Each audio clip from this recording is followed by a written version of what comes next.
तुम दुनिया के संघर्ष को सह सकते हो, लेकिन जिस समय तुम्हारा बेटा तुमको कुछ बोल देता है, बेटी जब तुमको कुछ कह देती है, तुम्हारी बहू तुमसे अकड़ कर बोलती है, उस समय तुम घायल हो जाते हो। क्योंकि तुम सोचते हो जिनके लिए अपने जीवन के सारे सुख को खो दिया मैंने, जिनके लिए गहरी नींद का भी त्याग किया हूँ, जिनके लिए आराम भी छोड़ा हूँ और जिनके लिए समय पर भोजन नहीं किया हूँ, आज वही हमको आंख दिखा रहे हैं। मन में दुख हो जाता है। इस तरह के दुख मनुष्य को निराश कर देते हैं और उसको ऐसा लगने लग जाता है कि संसार सब बेकार है, ये संसार में कुछ नहीं है। वास्तव में जिनको तुमने अपना माना है, वे तुम्हारा जब मोबाइल नहीं उठाते हैं तो भी तुम दुखी हो जाते हो। मोबाइल में ठीक से बात नहीं करते हैं तो भी तुम दुखी हो जाते हो। और जब उनका मोबाइल उनकी तरफ से कभी आ जाता है, प्रेम से कहते हैं कि सादर चरण स्पर्श, पूज्य पिताजी आपको मेरा नमस्कार, तुम्हारा दिल भर जाता है। बचपन और जवानी की दौड़ धूप की थकान एक ही बार के नमस्कार में दूर हो जाती है और तुम फिर से बुढ़ापे में जवान जैसे ताजे दिखाई देने लगते हो। इसलिए बेटे को चाहिए, बेटी को चाहिए, बहू को चाहिए कि अपने माता पिता को कभी कभी अपनी ओर से फोन लगाया करो, उनसे नमस्कार कर लिया करो, अपने सास ससुर के पैर रोज छू लिया करो। सम्मान उनको दीजिए जिनकी बदौलत तुमने अपनी जिंदगी को ऊपर उठाया है।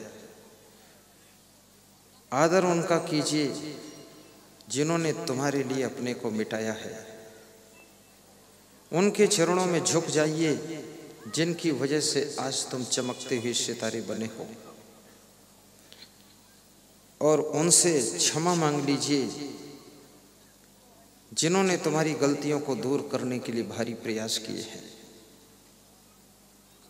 जिंदगी का अर्थ केवल खाना पीना भोगना सोना नहीं है। जिंदगी का अर्थ केवल मौज उड़ाना नहीं है। ये मनुष्य की जिंदगी भव सागर से पार होने के लिए मिली है, ये दुख सागर से पार होने के लिए मिली है। ये मनुष्य की जिंदगी दूसरों का दुख मिटाने के लिए मिली है। ये मनुष्य की जिंदगी चरित्रवान बन करके, विवेकवान बन करके जीने के लिए प्राप्त हुई है। किसी ने एक गांव के आदमी से पूछा, खाते क्यों हो? तो उसने कहा जीने के लिए। तो पूछा जीते क्यों हो? बोला खाने के लिए। तो फिर पूछा खाते क्यों हो? बोले जीने के लिए। जीता हूँ खाने के लिए, खाता हूँ जीने के लिए, बाकी कोई मतलब ही नहीं है। कितने लोगों की जिंदगी का उद्देश्य केवल खाना पीना भोगना सोना है।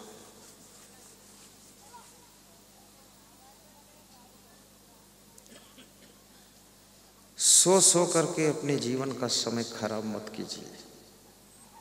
अधिक सोने से भी बुद्धि का स्मरण कम हो जाता है। बहुत विचार करना, अधिक खाने से भी बुद्धि कम हो जाती है। चिंता करने से स्मरण शक्ति कम हो जाती है। दुखी रहने से मेमोरी कमजोर होती है। खुश रहने से स्मरण शक्ति बढ़ती है। कम खाने से स्मरण शक्ति बढ़ती है। हंसने से मेमोरी स्ट्रांग होती है और टेंशन में रहने से दिमाग पूरा कट जाता है। और तादाद भर भी न सोने से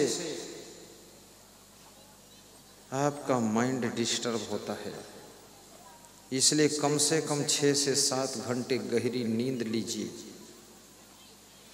जो अच्छी तरह से सो सकता है वही अच्छी तरह से जाग सकता है। जो अच्छी तरह से श्रोता बन सकता है वो एक दिन अच्छा वक्ता भी बन सकता है, लेकिन जो श्रोता ही नहीं बन सकता है वो वक्ता कभी नहीं बन सकता है, वक्ता कभी नहीं बन सकता। जो विद्वान की निंदा करता है वो विद्याहीन रह जाता है।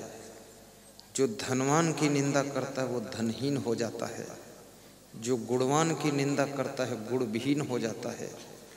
जो वैराग्यवान की निंदा करता है वो वैराग्यहीन होकर के राग रंग में डूब जाता है। जो महान पुरुषों की निंदा करता है वो अधम मार्ग में गिर जाता है, अधम पुरुष बन जाता है।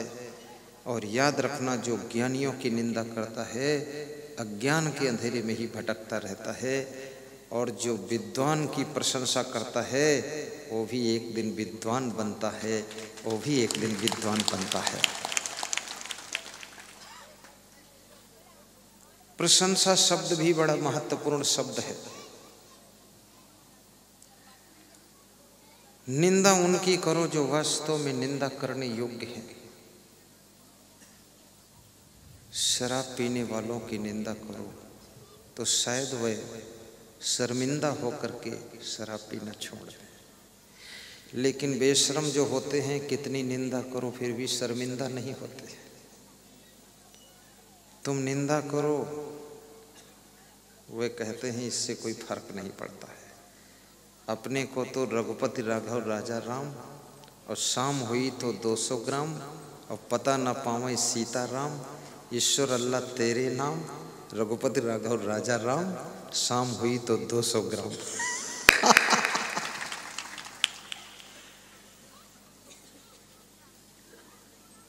जो अपनी निंदा सुन करके भी अपना सुधार न करे, समझ लेना वो पशु योनि से मनुष्य योनि में जन्म पाया है। आपके बारे में कोई नेगेटिव बात करता है, आपको सुनने को मिले, तुरंत आप उसको सुधार कीजिए, करेक्शन कीजिए, मेंटेनेंस कीजिए, स्वयं की लाइफ को भी सर्विसिंग कीजिए। आप हर महीने में गाड़ी सर्विसिंग में ले जाते हैं, गाड़ी मेंटेनेंस रखते हैं, अपनी जिंदगी की गाड़ी की सर्विसिंग पाठ के सत्संग में आकर करवा लीजिए, और यहाँ ज़्यादा चार्ज भी नहीं पड़ता है। इच्छा हो तो दक्षिणा दीजिए और ना इच्छा हो तो चुपके से निकल जाइए, फ्री में सर्विसिंग हो जाती है।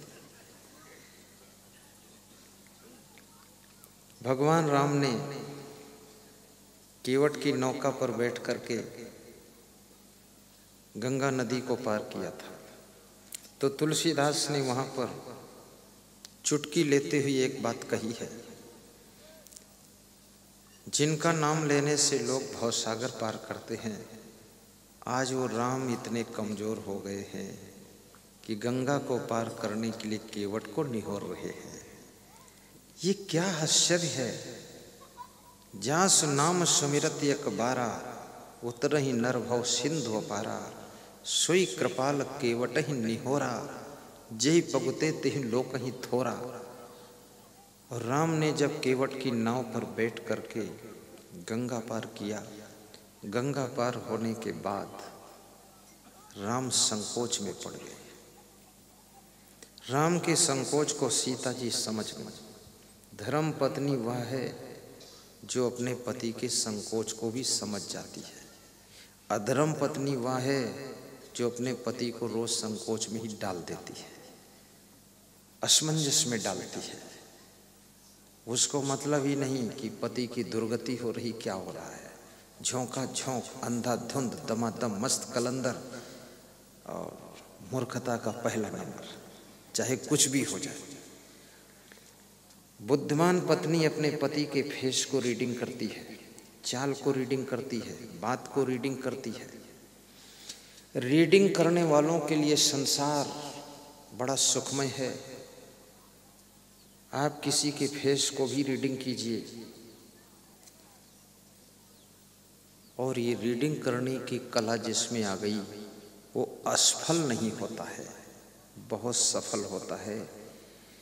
बिना उसके कहे ही उसके मन की बात को पढ़ लेता है और पढ़ करके उसके मन को प्रसन्न करने वाला कार्य कर देता है और उसके मन को जीत लेता है। इसको कहते हैं साइकोलॉजिकल माइंड।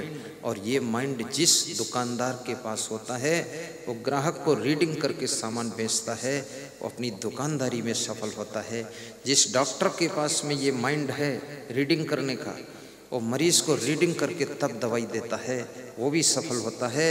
और जिस गुरु के पास में ये माइंड है वो अपने भक्तों को रीडिंग करता है, तब उनको इंजेक्शन देता है, तो गुरु भी सफल होता है।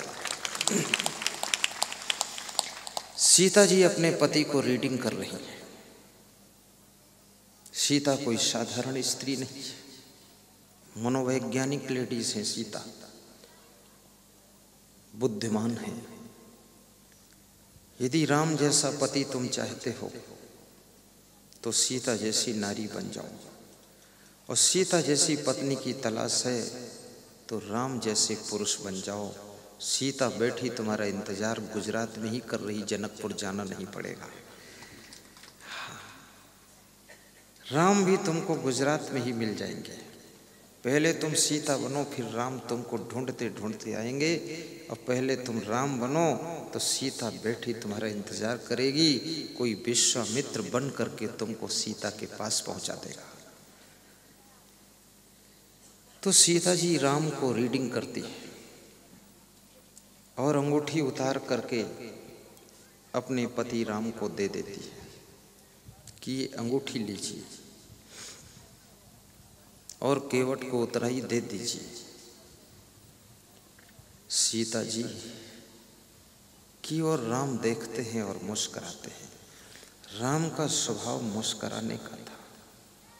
मुस्कुराने का अर्थ ये नहीं कि जहां मुस्कुराओ वहीं फंस जाओ। फंसते कहीं नहीं थे, मुस्कुराते थे। अगर फंसते तो सुपर्णखा में फंस जाते तो बहुत बड़ा लफड़ा हो जाता। जब अंगूठी उतार कर राम को देती है, राम सीता की ओर देखकर मुस्कुरा देते हैं। इसलिए मुस्कुरा देते हैं कि मेरे संकोच को सीता जी समझ गई, और सीता जी को ये परवाह नहीं है कि मेरे बदन पर कोई सोने चांदी का आभूषण रहेगा कि नहीं रहेगा।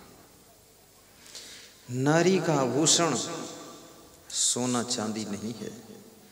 नारी का आभूषण पति की प्रसन्नता है, पति का खुश होना है। इससे बड़ा आभूषण क्या हो सकता है। फिर सोना चांदी भी पहनने को मिल जाए तो बहुत अच्छी बात है। सीता जी की अंगूठी राम लेकर के केवट को देते हैं। केवट अंगूठी को देखकर व्याकुल हो जाता है। केवट क्या कहता है कि हे राम, मैं तो गंगा का मल्लाह हूं और आप भवसागर के मल्लाह हो। मजदूर कहीं मजदूरों से मजदूरी लेते हैं भैया, मजदूरी लेते हैं भैया, मजदूरी लेते हैं भैया, मजदूरी लेते हैं भैया। मल्लाह कहीं मल्लाहों से मल्लाही लेते हैं भैया, मल्लाह कहीं मल्लाहों से मल्लाही लेते हैं भैया। केवट कहता है आप भी मल्लाह हो, मैं भी मल्लाह हूँ। मैंने आपको पार किया प्रभु, मैंने तुझको, तू मुझे पार करे। जाना था गंगा पार प्रभु, केवट की नाव चढ़े। कभी कभी भगवान को भी भक्तों से काम पड़े। जाना था गंगा पार प्रभु, केवट की नाव चढ़े, केवट की नाव चढ़े। बड़ों को भी कभी कभी छोटों से जरूरत पड़ती है। जहां सुई काम आती है वहां तलवार काम नहीं कर सकती। इसलिए आपके साथ में छोटे लोग जुड़े हों तो उनको भूला मत देना। जो काम वो कर सकते हैं वो बड़े लोग काम नहीं कर सकते, लेकिन बड़े लोग जो कर सकते वो छोटे लोग नहीं कर सकते। इसलिए बड़े को भी भूला मत देना और छोटे को भी भूला मत देना। भगवान राम ने लक्ष्मण को भी निभाया, सुग्रीव को भी लिया साथ में, विभीषण को भी साथ में लिया, लेकिन रीछ भालू बंदरों को भी साथ में लिया, क्योंकि राम को पता था जब पत्थर ढोना होगा तो ये बंदर ही ढोएंगे, ये सुग्रीव ढोने के लिए नहीं जुट सकता है, राजा है। लेकिन जहां सेना की जरूरत पड़ेगी तो सुग्रीव ही सेना अपनी लगाएगा, क्योंकि राजा है और इनके पास इतनी बड़ी सेना नहीं है। इसलिए बड़े और छोटे दोनों को लेकर जो चलता है वही सफलता के द्वार पर पहुंचता है।